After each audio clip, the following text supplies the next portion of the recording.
This is Leah Delaria in her new documentary, The Lesbian Bar Project. She's walking with cubbyhole bar owner and fellow lesbian Lisa Manichino, who's crying because Leah's just told her the cubbyhole is like her chosen family. The documentary explores various lesbian and queer bars as they attempt to make it in a post-pandemic world. And there's a reason this is being documented, because they might not make it. We might not have any lesbian bars left at the end of all this. Why are the dyke bars disappearing? It would be sad if there was no place for young lesbians. There's been a real loss of women's spaces. I mean, almost all the bars. There are two important questions that need to be answered and that are going to be answered in this video. One, why are lesbian bars dying out like this? And two, does it matter? Does the queer community care if we have no lesbian bars left? Do lesbians care if we have no lesbian bars left? There's debate over the very first lesbian bar opened in America. Some sources, like Wikipedia, say it's San Francisco's Mona's 440 Club, opened in 1936. Some say it's Eve's Hangout, a New York City tea room and club that didn't serve alcohol because of Prohibition, but did put a sign out front saying men are admitted but not welcome. Eve Adams was a lesbian Jewish immigrant from Poland. Can you imagine how big her breasticles must have been to be like, yeah, I'm gonna put that sign on the front of my bar in the 1920s. Like, if you were a poorer working class woman during this period, you basically had one job: serve men. And being a lesbian wasn't on the list of ways they encouraged women to serve men. So Eve Adams putting men are admitted but not welcome in front of her tea room is basically the equivalent of a bar owner today hiring a bunch of people to have sex in the front window of the bar. Regardless of which bar came first, the 1920s were the first documented period of time in America where we saw women drinking in public for the first time. Basically, Prohibition, whose aim was to stop people from drinking, ended up being the feminist bitch slap America needed. Before Prohibition, women weren't allowed to be in saloons unless you were a dancer or a prostitute. Not great options. But with Prohibition, everything went underground. Speakeasies opened up by the hundreds of thousands. There's an old saying that for every saloon that went down back in Prohibition, it was replaced by half a dozen illegal gin joints. Now women had a place they could go and drink and be with other men and women, but also be with other women. But something else happened.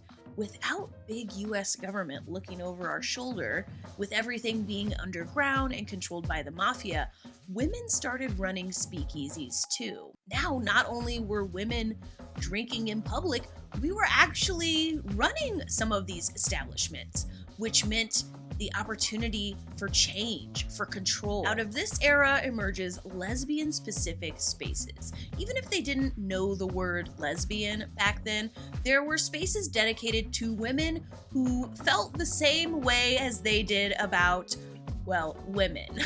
Lesbian bars weren't exclusive to America during this time period. In Germany, during what is the time period referred to as Weimar Germany, from 1918 to when the Nazis took power in 1930, there were as many as 14 dance halls and clubs that catered specifically to lesbians. This was published in a book by German lesbian author Ruth Rawlig, who essentially published the book to clue other German lesies into the fact that, like, hey, I know you think it's just you, your husband, and a bucket of water to wash your clothes in, but we got some lesbian bars going on over here in Berlin. And of course, Paris, France's queer cultural place dates back to the Middle Ages. Back in America, by the time Prohibition ends in 1933, just 3 years later is when Mona's opens up in San Francisco. If Eve's Hangout in Greenwich Village was obvious, Mona's was even more so. By the 1940s, we're seeing butch women, women in drag. This flyer literally has the word butch on it. But I should say, all throughout these early lesbian bar days, there are raids. Police raids. They raid all of them, and they raid them often. One New York City gay bar owner thought that they were raided once a month on average. Eve Adams, the Jewish immigrant from Poland who opened Eve's Hangout back in the 20s, eventually gets brought down by a female undercover cop who enters the establishment and gets her hands on a printed copy of gay erotica poems made by Eve Adams. Adams would eventually be deported back to Poland and would die inside Auschwitz, another victim of the Nazis and their genocide. I should mention a couple of things about these early days. Often absent was women of color who were sometimes let into lesbian bars, but if they were, sometimes it was only a few at a time, if at all. Though I should say, there were racially mixed lesbian bars. While white queers often felt safe in New York City, venturing into places like Harlem, where they could feel like they weren't going to run into a coworker or anyone who could out them, Black and brown women often were confined to house parties and private spaces. Another thing I wanted to mention is that lesbians and gay men would often frequent the same queer bars and use each other as cover if police raided. They would quickly switch from dancing with same-sex partners to dancing hetero style. By the time the 40s, 50s, and 60s hit, America had progressed and quickly become more I'm just kidding. That wasn't. It got worse. It got way worse. This is the Leave It to Beaver era, the time when advertisements featuring women vacuuming in high heels was a thing. But lesbians wanted lesbian, so they said, "F you, America," and they continued to run and patron lesbian establishments. Sometimes they had to marry men, because there were laws on the books preventing women from owning bars or preventing women from being able to get loans. A lot of what is known about lesbian bars during this time is just hard to find because a lot of places had laws against even dancing with the same sex partner. So nobody wanted to keep records of this. In 1969, Stonewall is the first documented instance of queer people literally pushing back against police raids. There had been riots and demonstrations across the country and the world before, but Stonewall was different. The press chose to cover Stonewall, and it changed our queer history forever. But police did not stop raiding bars after Stonewall, not even close. They continued to raid suspected queer and lesbian bars until it was finally federally decriminalized in 2003. In 2003, homosexuality was decriminalized in America. In 2003. So I am literally a gay, and I didn't know that. I didn't know it was 2003. That's so recent. That's 2 seconds ago in terms of a country's history, honestly.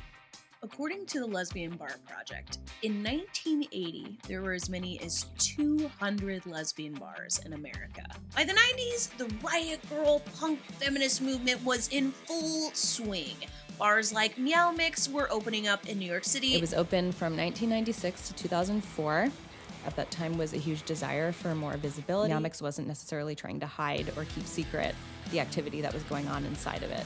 This was, an amazing time in our queer lady history. First of all, a bar called Clit Club opened up in New York City's meatpacking district. I have nothing else to say.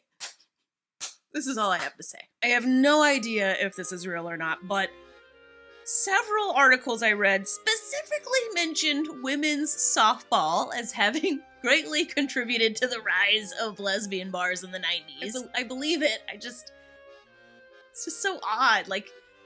I'm a lesbian and I played softball, but I just kind of thought it was a cliche stereotype rather than a literal investment group.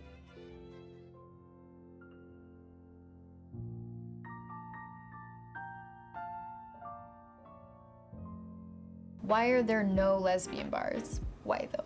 There are no more lesbian bars here. Lesbian bars have always been a struggle. They probably always will be, and there's a variety of reasons for that. But most people agree the decline of lesbian bars started sometime in the early 2000s. By 2019, researchers estimated we only had 15 lesbian bars left in America. In Australia, lesbian bars were like totally a thing in the 80s. They kept on popping up everywhere. You know, to see women dance together is still thrilling for me.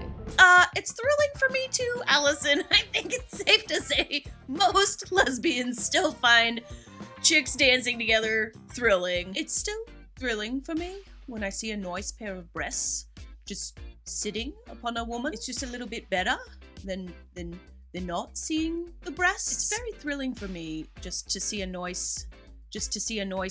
But by 2010, 2011, more and more Australian bars were shutting down. We always had this joke, right? If it's raining, a lesbian won't go out. Bitch!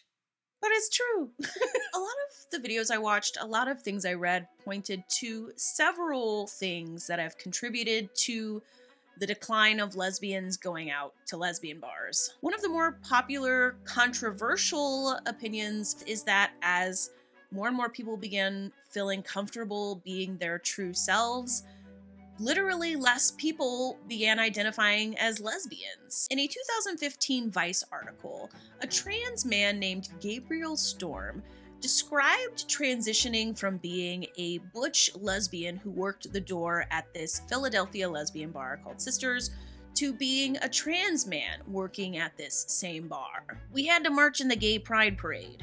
My coworker and I were holding this big banner and some longtime staff members yelled at us, saying they can't have two dudes holding the banner for a lesbian bar. Whether it's because of their exclusionary attitudes or because trans men left our ranks, as some people might describe it, both sides tend to agree that no matter what the reason, our country becoming more accepting of trans and non-binary folks definitely affected the lesbian bar scene.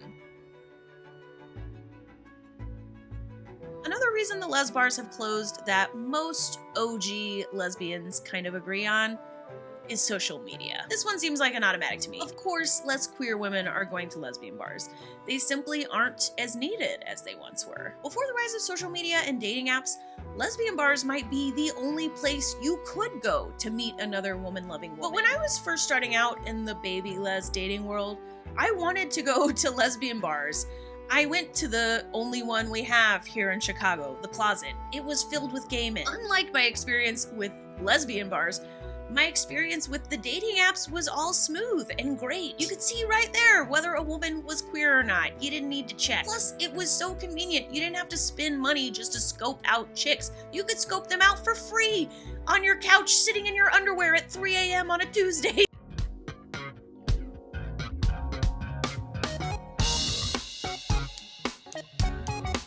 I mean, that's pretty tough to compete with if you're a lesbian bar. Which leads me to the next reason for the decline of lesbian bars: the wage gap. In 2010, women working full-time year-round still only earned 77% of what men earn. Women are not only more likely to be child rearers, if we do want to socialize after having started a family, it's harder for us because we make less money than men, which starts to at least partly explain the major gap between how gay bars continue to stay alive and thrive and lesbian bars just can't make it. All these reasons are interesting, but there are some people who wonder, is it that big of a deal that lesbian bars are kind of few and far between? To me, the very fact that I, a lesbian, during the social media age, still have spent a significant amount of time searching for lesbian bars to go to absolutely means that there's still a place for lesbian bars. I just don't think we have to be exclusionary. You know what a reality is in the lesbian community? Sometimes a couple that used to label themselves a lesbian couple, sometimes one partner finally accepts who they truly are, and they're no longer a lesbian couple. And if you exclude genderqueer, non-binary people, trans women from your lesbian bar, then you're not just losing that one person, you're losing that person's partner. Because I don't know if you noticed, but we pair up. We're kind of a package deal. If you ain't gonna let my partner in, why the would I come spend money at your establishment? I'm gonna go someplace that I feel comfortable and that my even if my partner's not with me, I'm not gonna go someplace my partner is not welcome. So I kind of don't get all the gatekeeping. I decided to poll my Instagram followers about whether lesbian bars are important to them. And I was actually surprised. 70% of queer women thought that they are important, and 30% said meh. That surprises me. It's just kind of interesting to me that a majority of the people who I with do still think lesbian bars are important. And in fact, while I was working on this, my partner let me know, like, oh yeah, I donated to some project, some lesbian bar thing. Like, I think it was the Lesbian Bar project that I started this YouTube video out with. It's maybe not important to all of us. It's for sure important to some of us. At the same time, if I look back at my behavior before the pandemic hit, I'm gonna be honest, it wasn't really a priority for me. My partner and I hit up a bar in Paris, France, and I'm definitely gonna butcher this, called La Mutinerie. I'm sorry. La Mutinerie. Called La Mutinerie. I'm an American. I just butchered that. And I feel like such a dumb American because I'm just like, La Mutinerie. Like, it can't be La Mutinerie. Is it La Mut? It's gotta be something more French sounding. It was the coolest looking bar. Simply because it was the first time in a really long time that I had been inside a bar that was just filled so obviously with lesbians. But after my girlfriend and I sat there for a little while, we were just kind of like, should we go back to the Airbnb? I don't know. Maybe if we all wanted the lesbian bars so bad, we would have like gone to the lesbian bars more often. I see a lot of queer spaces like cafes and art galleries and things like that opening up in our future. And, lesbians, queer people, we're always gonna wanna drink. So that's not a question. We're gonna be drinking. Whether that's in a lesbian bar or not, I'm not so sure of. For one thing, I'm not so sure the term lesbian is gonna be around that much longer. Then again, we might always have like me rolling out the gate, screaming about what a big old bull lesbian I am to the core. If you're a subscriber, I just want to apologize for the sporadic nature of my uploads the last month or so. I went back to Oklahoma and got to see some family members. That was kind of a big event. And then on top of that, recently, I got engaged. I did. My partner who you saw a few weeks ago on a video for the first time, Ro, we're engaged and we're planning our wedding, and it's gonna be really soon because that's how we do. There are no excuses, but all of this is to say, please forgive me and please bear with me as I really try my hardest to get back to the Tuesday, Friday upload schedule. But yeah, I wanted to let you know that's kind of what's going on in my life. And I did want to let you know, since I consider you all like kind of my family, that I'm engaged. I'm gonna get married, and I hope you're happy for me. I know I'm really happy. All right, I'm off to go email the DJ or double check the flower colors or some dumb shit like that. I'll see you next video.